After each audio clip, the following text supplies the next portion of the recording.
Okay जी, we are going to start organic chemistry. Okay. Organic chemistry में सबसे पहली बात तो ये है कि what is organic chemistry. Basically it's the study of hydrocarbons. Study of hydrocarbons. Okay. Carbon and hydrogen only. लेकिन फिर उसके बाद एलिमेंट्स ऐड होते गए, ऑफ कोर्स हीट्रोलिटिक एटम्स कहते हैं हम इसे। तो अब हमारे पास क्या क्या है? नाइट्रोजन भी आप देखोगे उसमें, ऑक्सीजन भी आप देखोगे उसमें, हाइड्रोजन भी आप देखोगे उसमें। तो अब हम ये नहीं कहते कि it's only the study of hydrocarbons ना, अब हम थोड़े से ब्रॉड माइंडेड हो गए हैं। ओके। तो अब हमारे पास ये भी एलिमेंट्स आ रहे हैं। Let's suppose we have alcohol, of course alcohols में आपको ऑक्सीजन नजर आ रहा है। तो अब हम ये कहें क्या? नहीं यार, ये तो ऑक्सीजन है और this is not an organic compound. नहीं, ऐसा नहीं है। ओके। तो अब ये भी अगर आ रहा होगा ना, तो हम इसको भी कहेंगे कि this is also an organic compound. तो ये पहले तो अपना माइंड अपना आप यहाँ क्लियर कर लो। ओके। इम्पोर्टेंस की बात करूं अगर मैं, जहां तक, of course this is a crash course, तो मैं बहुत ज्यादा आपको हिस्ट्री में नहीं लेकर जाऊंगा। काम की बात करेंगे, टू द पॉइंट रहेंगे। इम्पोर्टेंस इसकी ये है कि भाई मोस्टली लिविंग ऑर्गेनिजम्स जो हैं वो ऑर्गेनिक कंपाउंड में ज्यादा होता है, जैसे कि फैट्स हो गए, प्रोटीन्स हो गए। और अपना सबसे बड़ी बात यह है कि फ्यूल्स जितने भी हैं हमारे पास, डीजल है, पेट्रोल है, केरोसिन है, मतलब इस तरह की चीजें, इस ये सारा क्या है? ये ऑर्गेनिक है यार, सब ऑर्गेनिक है भाई। हम जितनी भी चीजें खा रहे हैं, इट्स ऑल ऑर्गेनिक कंपाउंड्स। तो मतलब इम्पोर्टेंस की अगर मैं बात करूं, तो इसकी इम्पोर्टेंस आप यहाँ से इसका अंदाजा लगा सकते हो। दूसरा ये कि स्टार्टिंग का कॉन्सेप्ट ये था, थोड़ा सा माइंड सेट कर रहा हूँ आपका, मैं ग्राउंड सेट कर रहा हूँ। स्टार्टिंग का कॉन्सेप्ट ये था कि we can not prepare organic compound in the lab because they only derive from the living organism. मतलब स्टार्टिंग का कॉन्सेप्ट बता रहा हूँ मैं आपको ये। उसके बाद एक साइंटिस्ट था वोहलर। मतलब उसने क्या किया, वो पता है क्या कर रहा था? वो ना अमोनियम साइनेट को हीट कर रहा था। ओके। जब उसने अमोनियम साइनेट को हीट किया ना, तो पता है क्या बन गया? यूरिया बन गया। क्या बन गया? यूरिया। यूरिया तो ऑर्गेनिक कंपाउंड होता है। यूरिया तो ऑर्गेनिक कंपाउंड होता है। बात समझ आ रही है मेरी? तो इसका मतलब ये है कि उसके ये काम करने के बाद पूरी हिस्ट्री बदल गई यार। अब हम क्या कहते हैं? We can prepare organic compound. We can prepare organic compound. किसी भी, चाहे लिविंग ऑर्गेनिज्म हो चाहे नॉन लिविंग ऑर्गेनिज्म हो। अब हमारा वो कॉन्सेप्ट नहीं है कि they only come from the living organism. No, अब ये सब, मतलब सब चलेगा। आप बात समझ रहे हो? तो उस साइंटिस्ट ने पूरी हिस्ट्री चेंज कर दी आफ्टर डूइंग दैट एक्सपेरिमेंट, क्योंकि ammonium cyanate is an inorganic compound. तो उसने इनऑर्गेनिक कंपाउंड को चेंज कर दिया ऑर्गेनिक में। ओके। तो अब हम क्या कहते हैं भाई? We can prepare organic compound. Okay. तो वो जो पुरानी ओल्ड थ्योरी थी वो अब हमारे बिल्कुल चेंज हो गई है। सही है जी। ओके। तो बहरहाल मोस्टली हम इसमें हाइड्रोकार्बन्स ही डिस्कस कर रहे होते हैं, ज्यादातर मैं बात कर रहा हूँ, नॉट ऑलवेज। मतलब आप ज्यादातर ये देखेंगे कि हर चीज में आपको कार्बन और हाइड्रोजन मतलब के नजर आएगा ही आएगा। बात समझ रहे हो आप मेरी?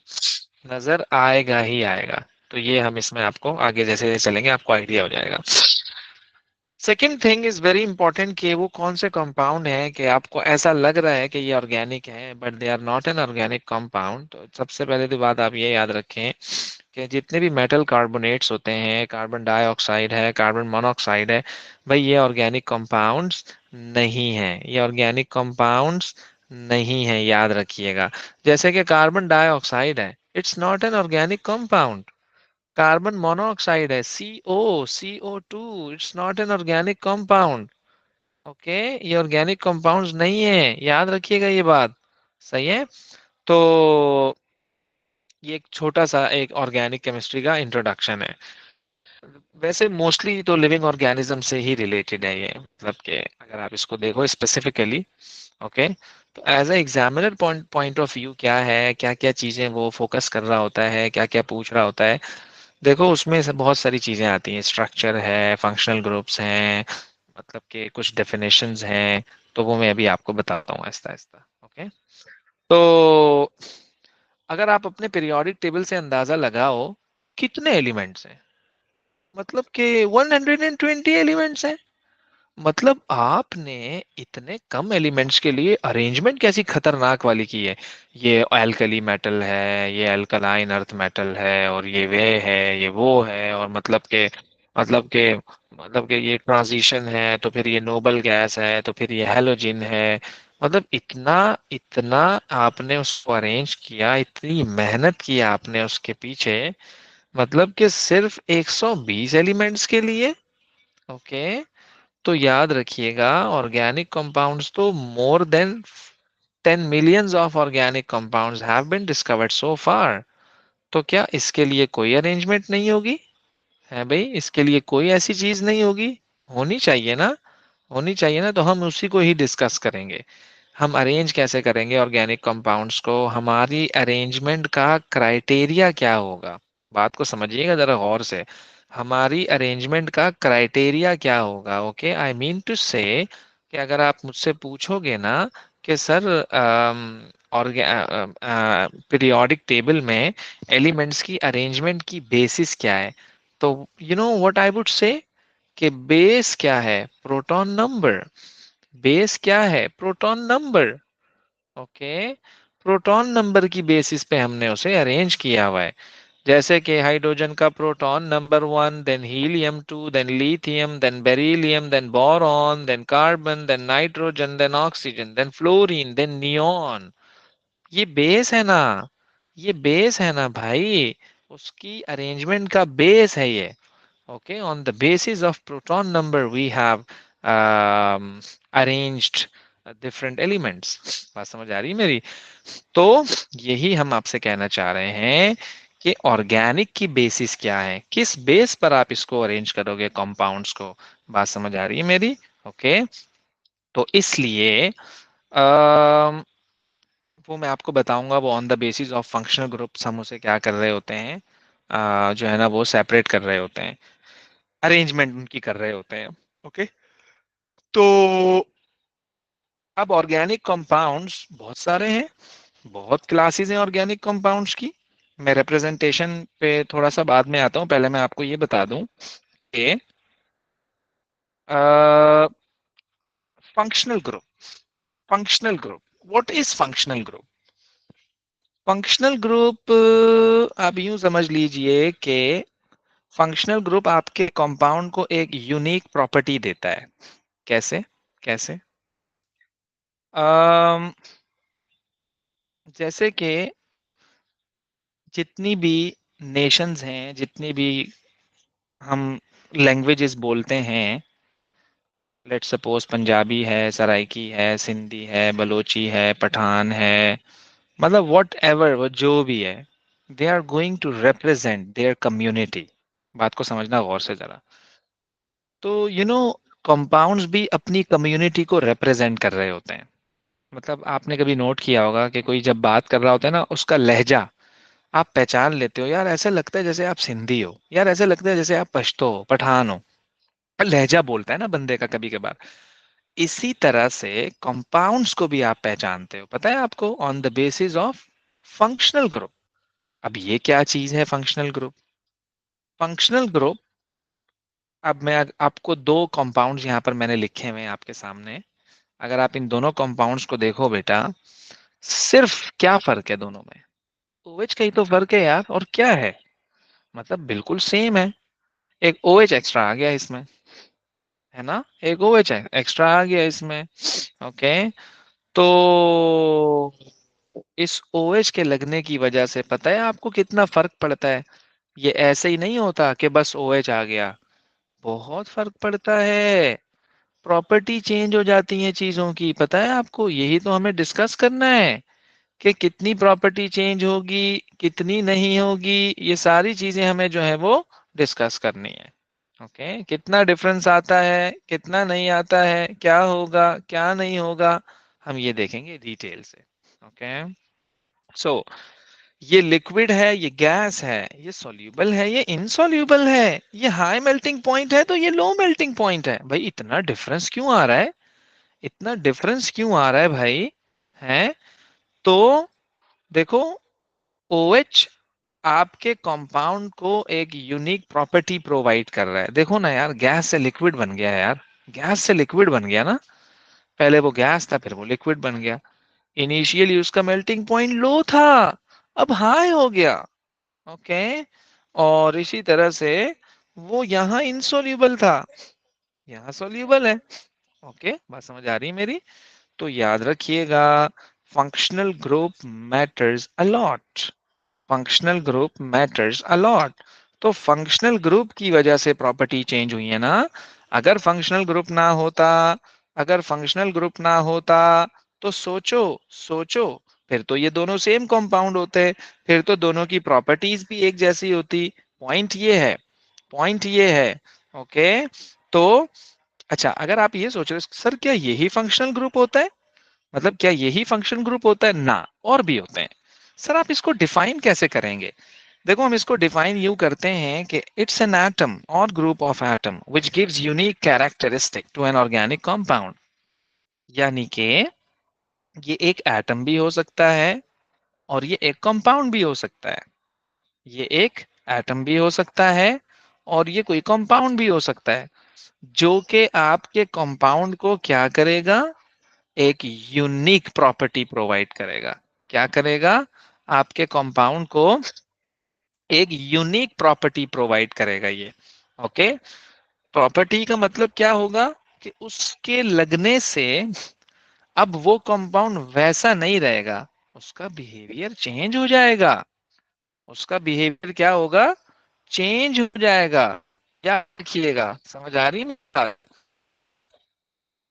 इसलिए हम क्या कहेंगे इन्हें कि भाई ये है हमारे पास फंक्शनल ग्रुप, ये है हमारे पास फंक्शनल ग्रुप। ओके, तो आगे मैं आपको लिस्ट भी दिखाता हूँ फंक्शनल ग्रुप की, कितनी लिस्ट है, क्या क्या कौन कौन से फंक्शनल ग्रुप्स हैं और कौन कौन से नहीं है। बट मैंने आपको एक इंट्रोडक्शन दे दिया कि यार फंक्शनल ग्रुप होता क्या है। ओके, बात समझ आ रही है मेरी? तो ये होता है फंक्शनल ग्रुप आपका। सेट हो गया जी? चलें आगे हैं। के बाद मैं आपके सामने फंक्शनल ग्रुप्स जो है ना वो लिख देता हूँ, ताकि बात एक जगह हमारी समराइज हो जाए। ओके, हम एक जगह अपने चीजों को समराइज कर लें, ताकि कल को आपको पता हो कि यार हमें कौन कौन से फंक्शनल ग्रुप्स जो हैं वो डिस्कस करने हैं। तो एक हमारे पास है, यानी कि क्लास ऑफ कंपाउंड, एक हमारे पास है एल्केन, एक हमारे पास है एल्कीन। ये फैमिलीज हैं, ये डिफरेंट फैमिलीज हैं ऑर्गेनिक में। एक हमारे पास है अल्कोहल, एक हमारे पास है कार्बोक्सिलिक एसिड। ओके, फिर हमारे पास है एस्टर, फिर हमारे पास है एमाइन, फिर हमारे पास है एमाइड, देन हैलोजिनो एल्केन। ओके, ये फैमिलीज हैं डिफरेंट ऑर्गेनिक कंपाउंड्स की। ओके, तो इस तरह से हमने इनको अरेंज कर दिया है, इस तरह से हमने इन्हें क्या कर दिया है, अरेंज कर दिया है। ओके, बात समझ आ रही है ना मेरी? इस तरह से हमने इन्हें क्या किया है, अरेंज कर दिया है। कि यार अब इनकी पहचान क्या है, अब मैं आपको इनकी पहचान बताऊंगा कि यार इनकी आइडेंटिफिकेशन क्या है भाई, इनकी आइडेंटिफिकेशन क्या है, इनको रिप्रेजेंट कैसे करते हैं हम, मैं आपको वो बताऊंगा। Okay, so for an alkane let me tell you one thing. अच्छा, इसके अंदर मजीद जाने से पहले मैं थोड़ी सी चीजें आपको क्लियर करना चाहूंगा कि ऑर्गेनिक अगर आपको अपनी अच्छी करनी है ना, तो बेटा you must know how to draw the structure of different compounds. और स्ट्रक्चर बनाने के लिए आपको वैलेंसी का पता होना बहुत जरूरी है। अगर आपको वैलेंसी का नहीं पता ना, you can't draw the structure. So you must know the valency. क्यों पता है क्यों कह रहा हूं मैं ऐसा? जिस एलिमेंट की जितनी वैलेंसी होती है ना, वो उतने बॉन्ड बनाता है, उतने बॉन्ड बनाने की एबिलिटी रखता है वो, उतने बॉन्ड बनाने की वो एबिलिटी रखता है। Okay, let's suppose carbon is 4, carbon can make 4 bonds because the valency of carbon is 4. Carbon can make 4 bonds because the valency of carbon is 4. Oxygen can make 2 bonds because the valency of oxygen is 2. Nitrogen can form 3 bonds because the valency of nitrogen is 3. Hydrogen can form one bond because the valency of hydrogen is one. Okay, chlorine can form one bond क्योंकि valency of chlorine is one. मतलब बड़ी simple सी हैं चीजें. Okay, तो valency का criteria आपके mind में हर वक्त होना चाहिए. तो इसमें जो हम डिस्कस कर रहे होते हैं मोस्टली, वो मैं आपको वैलेंसी बता दूं उसकी, कि कार्बन की जो वैलेंसी है वो 4 है. Carbon can make 4 bonds, nitrogen can make 3 bonds, oxygen can make 2 bonds, hydrogen can make 1 bond, and कोई भी हैलोजन हो it can make only 1 bond. Halogen में सब आ जाता है, fluorine, chlorine, bromine, iodine, एस्टेटीन, they can only make 1 bond. Okay, तो आपको ये आगे इसकी इंपॉर्टेंस पता लगेगी कि मैं ये क्यों कह रहा हूँ. ओके, चलें जी. ये करने के बाद कुछ टर्म्स हैं, कुछ पॉइंट्स हैं, जैसे कि ऑर्गेनिक केमिस्ट्री में 1 कार्बन को आप बोलोगे कि दिस इज मेथ, 2 कार्बन्स को आप बोलोगे कि दिस इज एथ, 3 कार्बन्स को आप बोलोगे दिस इज प्रोप, 4 कार्बन्स को आप बोलोगे दिस इज ब्यूट, 5 कार्बन्स को आप बोलोगे this is pent, this is pent. Okay, मतलब यूं समझ लो कि ये इनके नाम हैं. जैसे उसमें होता है ना इनऑर्गेनिक में, mono, di, tri, tetra, penta, होता है ना. Carbon, carbon di, carbon di oxide, carbon mono oxide, one हटा दो, that's why this is carbon monoxide. Okay, CCl4, क्यों? कार्बन टेट्रा, टेट्रा बोले तो 4, tetra chloride, carbon tetra chloride, CCl4. Okay, but यहां पर हम we are considering the number of carbon atoms.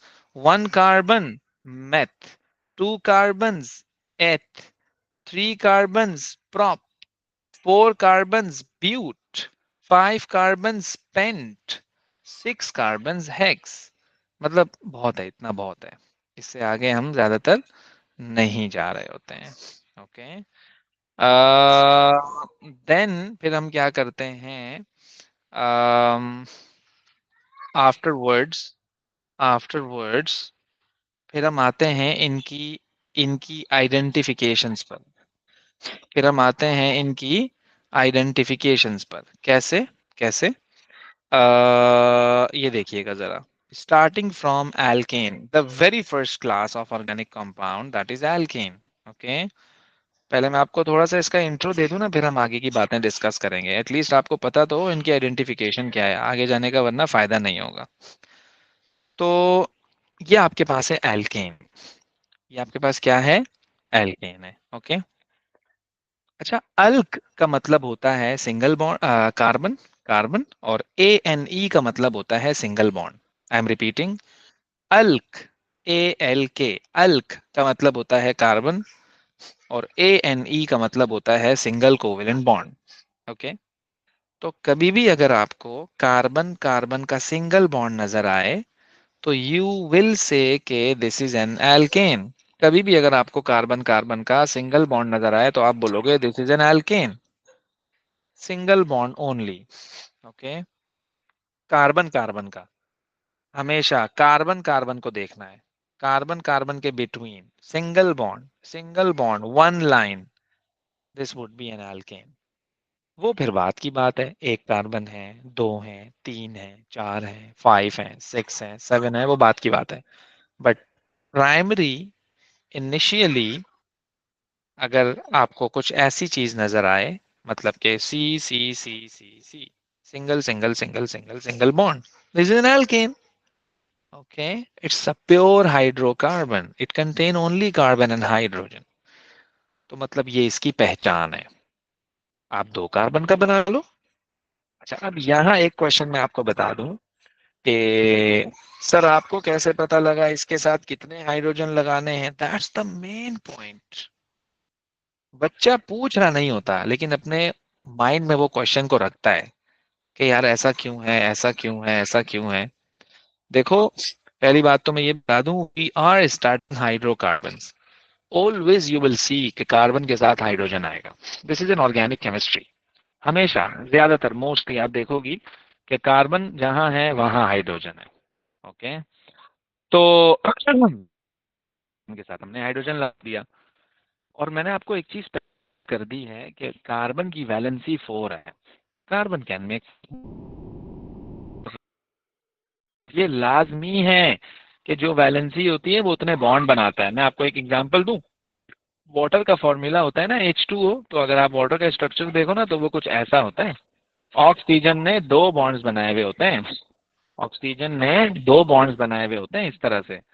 तो because the valency of oxygen is 2, that's the reason oxygen is going to make two bonds with this hydrogen atom. Okay, तो valency matters a lot, and hydrogen की valency is only 1, तो hydrogen can make one bond.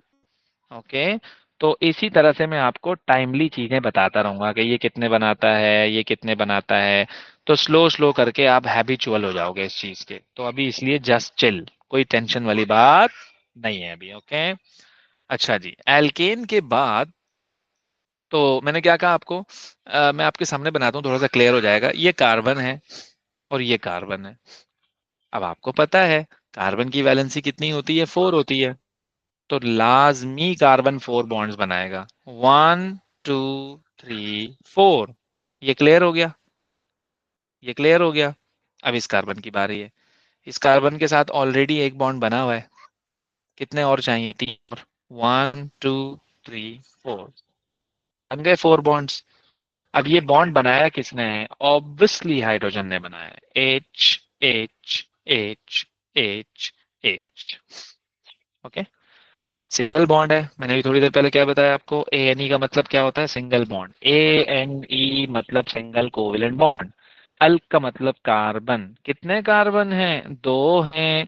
दो को क्या कहते थे, एथ, एथ, एथ, एथ, ई टी एच, एथ, ईथेन।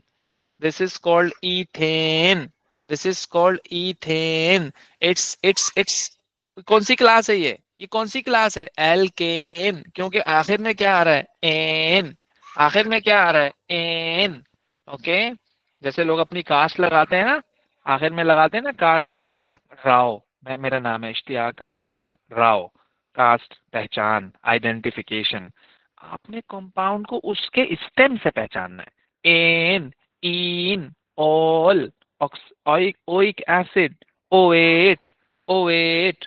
ओके, तो ol, ethanol, propanol, butanol, pentanol, methanol, ये अल्कोहल है। Methanoic acid, ethanoic acid, propanoic acid, butanoic, oic, oic, oic acid आएगा तो this is carboxylic acid. Ane, methane, ethane, propane, butane, ane, A N E, ane, तो ये alkane है। Okay, ethene, propene, butene, pentene, इन, इन, इन, हुरिया बोलो, Huriya. Sir, so if there will be three carbons, so it will be propene. Propane. Exactly, and 4, तो it would be propane, butane, and then 5, then it would be pentane. तो मतलब इस तरह से हम चलते रहेंगे। तो बेसिक क्राइटेरिया क्या है कि यू मस्ट नो कि how to draw the structure. मतलब आप ऐसे ना मुझसे पूछो, मैं आपको फ्रीक्वेंटली एक दो क्वेश्चन और बताता हूँ जो लोगों के माइंड में चल रहे होते हैं। देखिएगा जरा, मैं आपके सामने ब्यूटेन बना रहा हूँ। 1 2 3 4, हर कार्बन के साथ 4 बॉन्ड होने चाहिए। 1 2 3 4, 1 2 3 4, 3 4, 1 2 3 4, H H H H H H H H, और ये H। कितने कार्बन है, 4 हैं।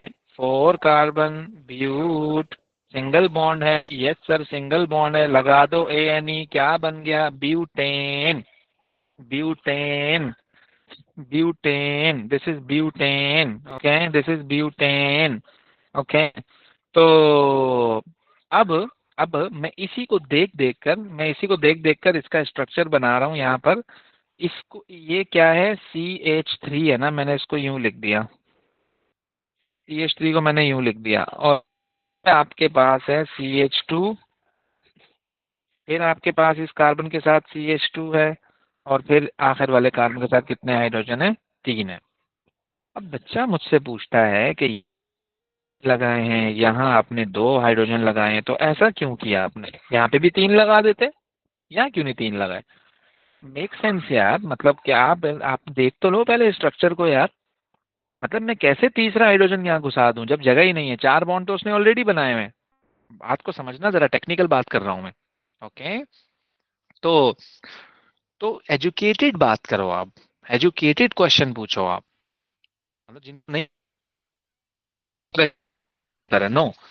आपको एक बात का पता है कि वैलेंसी ऑफ कार्बन इज 4, उसने तो ऑलरेडी सारे बॉन्ड्स बनाए हुए हैं। तो मतलब आप देखो, कार्बन विल नेवर मेक से 5 बॉन्ड्स, अंडरस्टूड है ये बात, it would never form 5 bonds, ना 3 ना 5, only 4, only you will C only 4 bonds, that's it. Okay. तो याद रखना कि देख रहे हो यहाँ पर मैंने ये स्ट्रक्चर बनाया हुआ है। अब आप अगर ये सोच रहे हो कि यहाँ 3 था तो यहाँ 2 था, तो मतलब चल क्या रहा है समझ ही नहीं आ रहा, तो आप इसको इस तरह से बना लो। इस स्ट्रक्चर को हम कहते हैं डिस्प्लेड फॉर्मूला।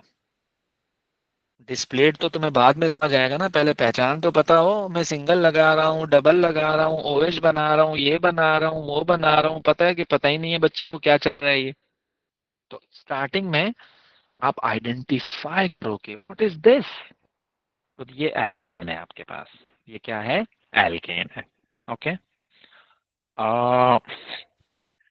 आगे आगे चलते हैं जरा। एल्कीन, एल्कीन, इन, ENE मतलब double bond, ENE double bond.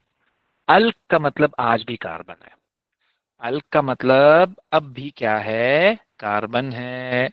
बस वो ANE था तो वो सिंगल बॉन्ड था, तो ये ENE है तो ये डबल बॉन्ड है। That's the difference, that's the difference. Okay. तो हाँ जी, तो कार्बन कार्बन का डबल बॉन्ड अगर आपको नजर आ जाए, कार्बन कार्बन का डबल बॉन्ड अगर आपको नजर आ जाए, तो आप क्या समझोगे कि ये क्या है, एल्कीन है। क्या समझोगे कि ये क्या है, एल्कीन है, मतलब कि this is another class of compound. वो जो सिंगल बॉन्ड वाली थी वो कुछ और है, ये कुछ और है, it's another class of compound. चीजों को मिक्स नहीं करना, चीजों को मिक्स नहीं करना। ओके, वो अलग है, ये अलग है, वो सिंगल बॉन्ड था, ये डबल बॉन्ड है, there is a difference. Okay. अब यहाँ पर थोड़े से इश्यूज होते हैं बच्चों को, वो मैं आपके साथ जरा शेयर कर लूं। ये होते हैं कि हमने बच्चे को कहा कि यार आप हमें बना के दिखा दो ब्यूटीन, आप हमें क्या बना के दिखा दो, ब्यूटीन। ओके। तो अब वो समझ गया, उसको पता है कि यार ब्यूट का मतलब तो हो गया 4, ब्यूट का मतलब तो क्या हो गया, 4, और ENE का मतलब क्या हो गया, डबल बॉन्ड। ENE का मतलब क्या हो गया, डबल बॉन्ड, और वो डबल बॉन्ड भी कहाँ से हो, कार्बन कार्बन के बीच में हो, वो डबल बॉन्ड भी क्या हो, कार्बन कार्बन के बीच का हो। ओके। तो मैंने क्या किया, 1 2 3 4। ओके, 1 2 3 4। चले मैं डबल बॉन्ड यहाँ लगा देता हूँ। अच्छा, ये आपकी मर्जी है, आप कहीं भी डबल बॉन्ड लगा सकते हो, ये आपकी मर्जी है, आप कहीं भी डबल बॉन्ड लगा सकते हो।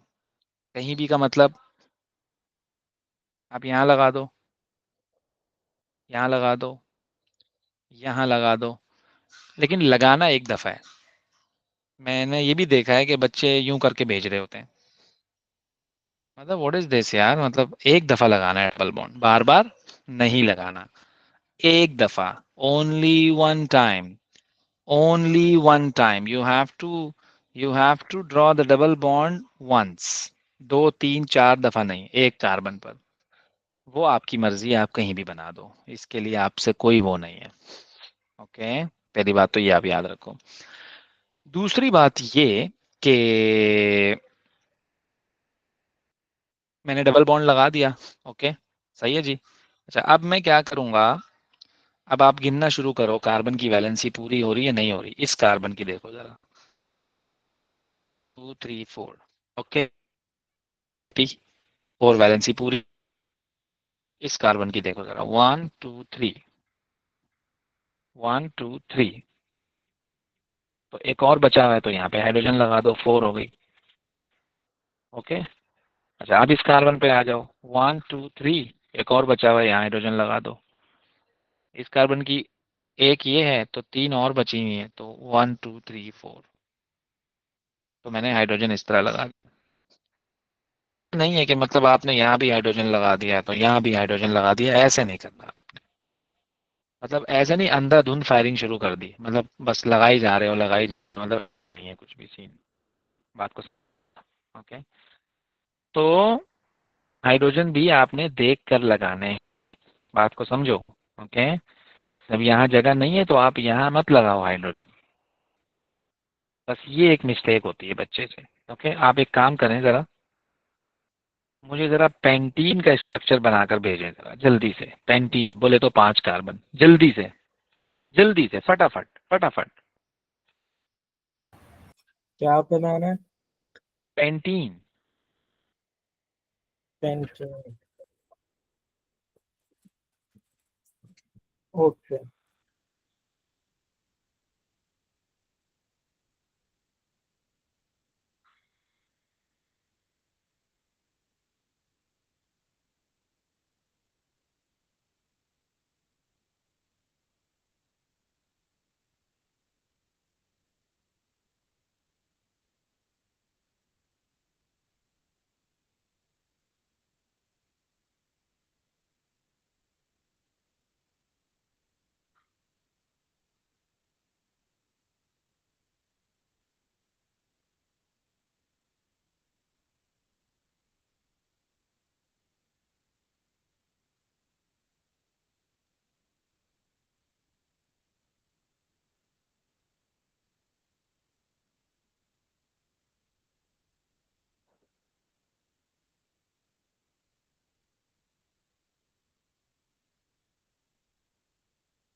बना लिया, भेजो जरा।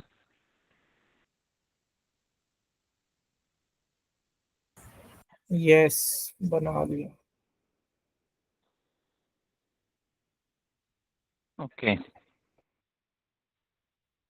यस, गुड, गुड हो गया, गुड हो गया। इसने भी सही बनाया है। ओके ओके ओके ओके, यानी कि बस मुझे 5 कार्बन बनाने हैं, 1 2 3 4 5। ओके, और कहीं पर भी डबल बॉन्ड लगा देना है, जैसे आयशा ने यहाँ लगाया डबल बॉन्ड, तो ओके, मसला नहीं है कोई। अब आप काउंट करो, 1 2 3 4, 1 2 3 4, 1 2 3 4, 1 2 3 4, 1 2 3 4। हर कार्बन की वैलेंसी पूरी होनी चाहिए, हर कार्बन की वैलेंसी पूरी होनी चाहिए, 4 से कम नहीं होनी चाहिए, 4 से कम नहीं होनी चाहिए, ये याद रखना। ओके, तो this is the structure of pentene.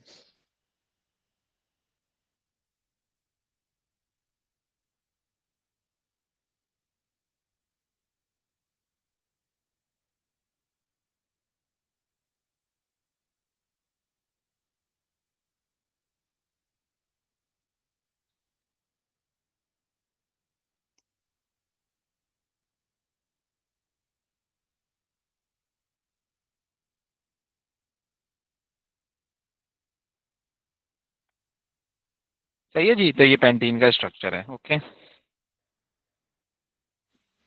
चलें जी आगे चलें। तो एल्कीन ये है। अब आते हैं अल्कोहल्स पर। ये भी एक क्लास ऑफ कंपाउंड है, ये भी एक फैमिली ऑफ ऑर्गेनिक कंपाउंड है, that is an alcohol. Okay, तो अब इसमें क्या होता है कि OH, इसमें क्या नजर आएगा आपको?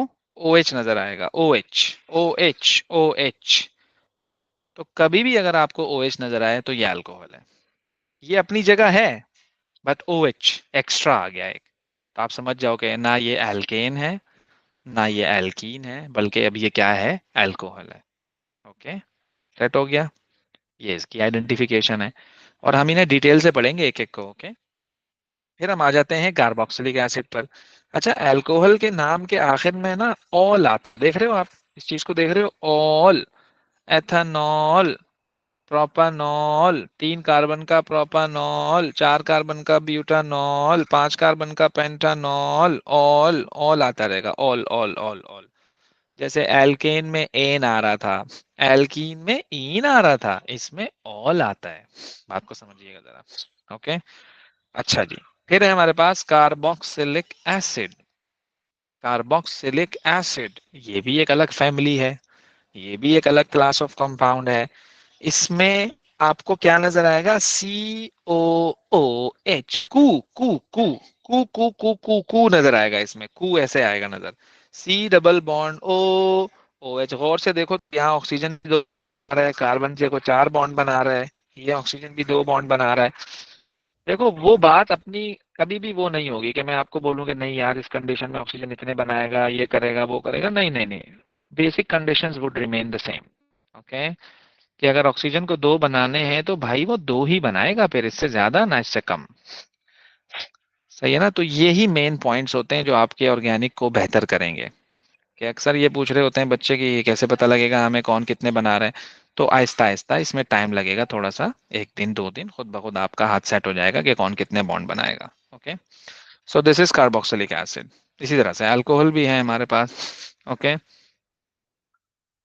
तो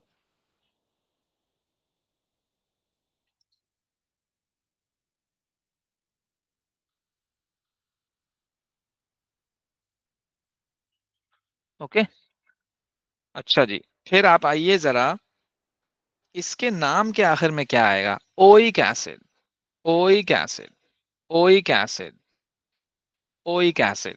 ओके, तो काफी जगहों से आपको पता लग जाएगा कि ये कौन है, देखकर भी पता लग जाएगा, नाम लिखा हो तो भी पता लग जाएगा, और फॉर्मूला लिखा हो तो भी पता लग जाएगा। ओके, एक मिनट मिनट मिनट सेकंड्स का काम है। OH है, अल्कोहल है। अच्छा, कार्बन कार्बन सिंगल बॉन्ड है, एल्केन है। अच्छा, कार्बन कार्बन डबल बॉन्ड है, एल्कीन है। ओ, कार्बोक्सिलिक एसिड है। मतलब इस तरह से आपको पता लग जाएगा। यस, बोलो। सर आप अल्कोहल वाला फिर से समझाएंगे? अल्कोहल में ये है कि OH, कार्बन के पास OH लगा हुआ होगा, कार्बन के साथ OH, OH कहीं भी हो, ऊपर नीचे लेफ्ट राइट, जहां भी हो जहां भी हो जहां भी हो जहां भी हो।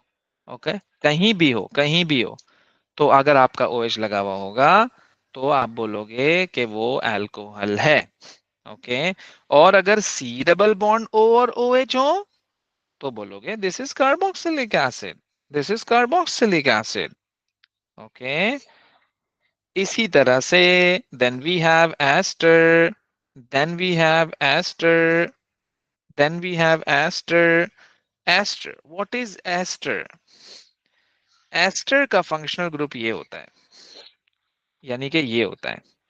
अब आपको ऐसा लग रहा है जैसे ये और ये सेम है, कार्बोक्सिलिक एसिड और एस्टर सेम है। देख रहे हो, इसमें भी ये आ रहा है और इसमें भी ये आ रहा है, लेकिन आप एक फर्क देख रहे हो, यहाँ पर H भी आ रहा है और यहाँ पर H नहीं है। ये फर्क है दोनों में, कि एस्टर में दोनों तरफ सी सी है, वहां पर एक तरफ सी है तो एक तरफ H है, दोनों में डिफरेंस है। Carboxylic acid is something else, ester is something else. Okay, तो ये याद रखिएगा।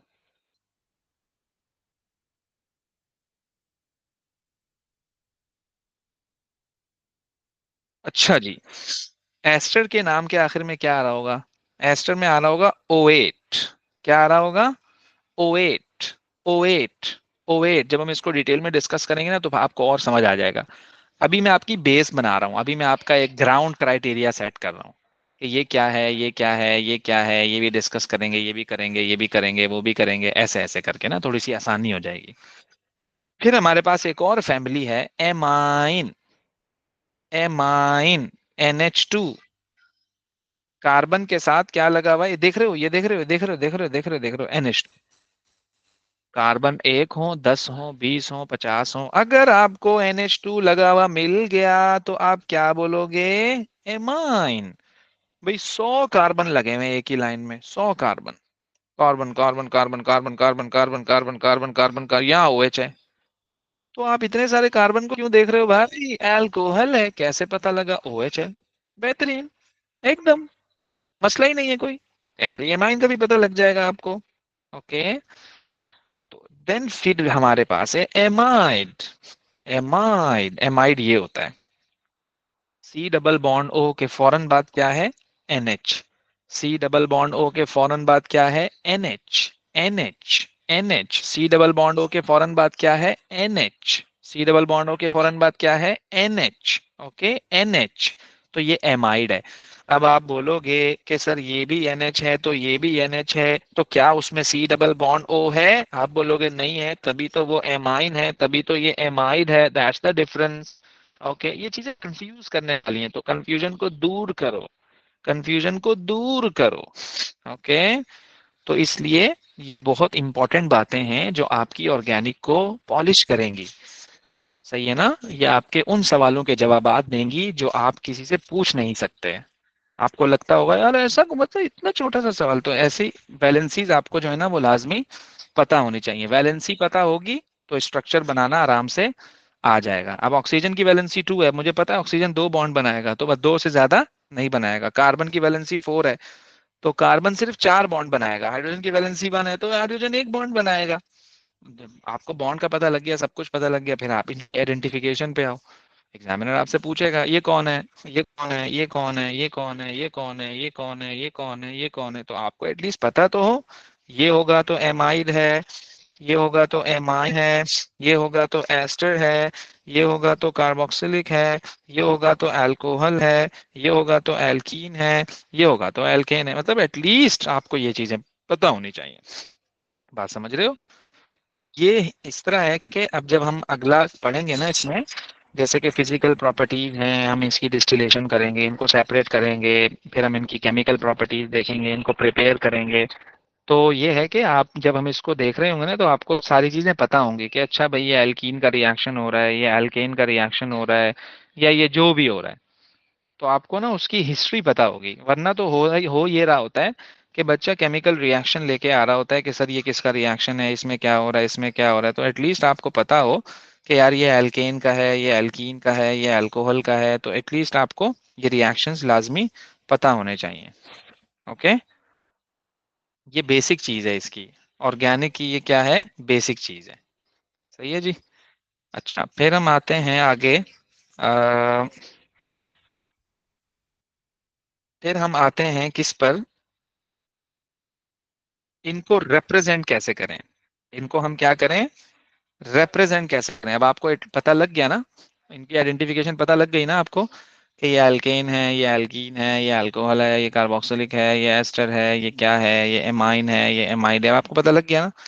अब आप इनको कितने तरीकों से रिप्रेजेंट कर सकते हो, अब आप इनको कितने तरीकों से रिप्रेजेंट कर सकते हो, क्योंकि एग्जाम में जब आप इसको देखोगे तो आपको डिफरेंट फॉर्मूले लिखे हुए नजर आएंगे।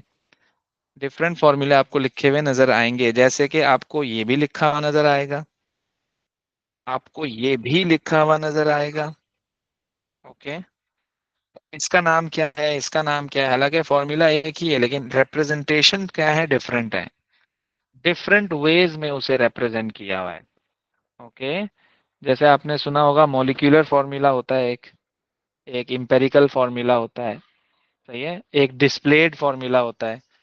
डिस्प्लेड में हम क्या करते हैं, एक एक बॉन्ड को शो करते हैं। अभी आपने भी स्ट्रक्चर बनाया था ना पेंटीन का, एक एक बॉन्ड को जब आप इस तरह से शो करोगे तो उसको हम क्या कहते हैं, उसको हम क्या कहते हैं कि ये डिस्प्लेड फॉर्मूला है।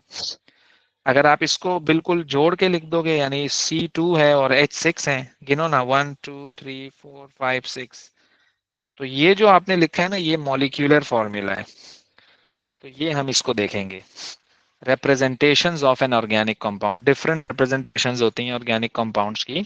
ओके, उनमें जो सबसे पहला फॉर्मूला है वो है मॉलिक्यूलर फॉर्मूला। वो क्या है? मॉलिक्यूलर फॉर्मूला है।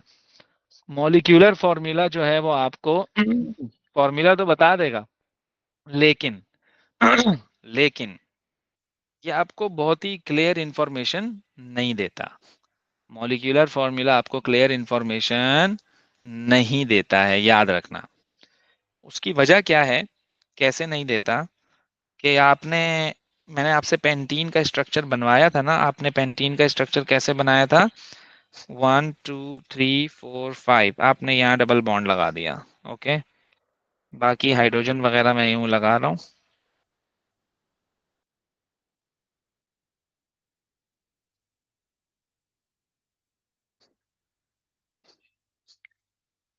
अब इसको काउंट करो जरा, ये हो गया C5H10, H10, हाँ C5H10। ओके, गिन लो, इतना ही है यार। अब मैंने आपको ना C5H10 लिख के दे दिया। अब आप C5H10 मैंने लिख के दिया, ये क्या इन्फॉर्मेशन दे रहा है आपको? मतलब ये बता रहा है आपको डबल बॉन्ड कहाँ लगा हुआ है? बता रहा है आपको? नहीं बता रहा ना। इनकम्प्लीट इंफॉर्मेशन देता है ये। क्या देता है ये? इनकम्प्लीट इंफॉर्मेशन देता है ये, इनकम्प्लीट इंफॉर्मेशन देता है। बात को समझना जरा, इनकम्प्लीट इंफॉर्मेशन देता है ये। तो हमारे पास इस तरह से डिफरेंट तरीकों की रिप्रेजेंटेशंस हैं, डिफरेंट वेज में हम रिप्रेजेंट कर रहे होते हैं फॉर्मूले को। इसी तरह से हमारे पास एक और है, एम्पेरिकल स्ट्रक्चरल फॉर्मूला, थोड़ा सा बेहतर है। मॉलिक्यूलर से तो एटलीस्ट बेहतर ही है। मॉलिक्यूलर तो बस C5H12, मतलब क्या मतलब, व्हाट इज दिस C5H10 मतलब क्या? कुछ समझ आया नहीं आया? है ना? तो थोड़ा और बना के दो, हमें देखें उसमें OH भी है, ये भी है, ये भी है, कार्बोक्सिलिक है, अल्कोहल है। देखूं तो सही, मैं तब तो बताऊंगा ना मैं कौन सा फंक्शनल ग्रुप है इसमें। तो नीड मोर क्लियर रिप्रेजेंटेशन, मैं प्रिडिक्ट कर सकूं what is the chemical reaction, what is the physical behaviour, what is the chemical behaviour, I must know what is this. Okay भाई, लेट्स सपोज मदारका आ गया मेरे सामने निकाल कर बुर्का पहन के, मुझे क्या पता कौन है यार? सिंपल, क्या तो पता तो हो ताकि मैं प्रॉपर्टी प्रिडिक्ट करूं। आपको पता है कि यार ये कार्बोक्सिलिक एसिड है, आप समझ गए कि यार ये एसिड है। इसी तरह से आपको पता है यार ये अल्कोहल है, आपको पता लग जाएगा अच्छा ये लिक्विड होता है, ओ मेल्टिंग पॉइंट भी ज्यादा होता है, बॉइलिंग पॉइंट भी ज्यादा होता है, अच्छा सोल्यूबल इन वाटर भी होता है। तो प्रॉपर्टी को पता आप कब चलेगा? जब आपको कंपाउंड का पता लगेगा। कंपाउंड का पता तब लगेगा जब मैं आपको फॉर्मूला दूंगा। तो फॉर्मूला आपको एक अच्छी रिप्रेजेंटेशन देता है। ओके, जैसे sodium is represented by Na, इसी तरह से compound represented by the chemical formula. Okay, तो रिप्रेजेंटेशंस आर वेरी इंपॉर्टेंट। तो इसको इंशाल्लाह फिर हम क्या करेंगे, कंटिन्यू करेंगे। तो अभी ये मतलब कि बीच में रह जाएगा। मैं अभी फॉर्मूला आपको, मैं तो चाह रहा था कि फॉर्मूला ना कर रहा हूँ, क्या है कि एक दफा हम केमिकल प्रॉपर्टीज पर आ गए, चला हमारी एक ही क्लास का काम है। लेकिन इसमें ना वो बेसिक कॉन्सेप्ट्स हैं, मैं आपको बताना चाह रहा हूँ इसमें, वरना मैं जल्दी जल्दी निकल जाऊँ, शॉट मार दूं पक्का वाला सिक्सर लगा दूं, एक बाउंड्री से बाहर चली जाएगी बॉल। लेकिन इट्स वन टाइम इन्वेस्टमेंट। तो आपको यह है कि चीजें जब बाद में रिकॉर्डिंग भी देखोगे तो आपकी मेक सेंस, चीजें समझ आएंगी। बाकी क्लास का टाइम वही रहेगा। ओके, जो है जो था हमारा। सही है जी, अस्सलाम वालेकुम।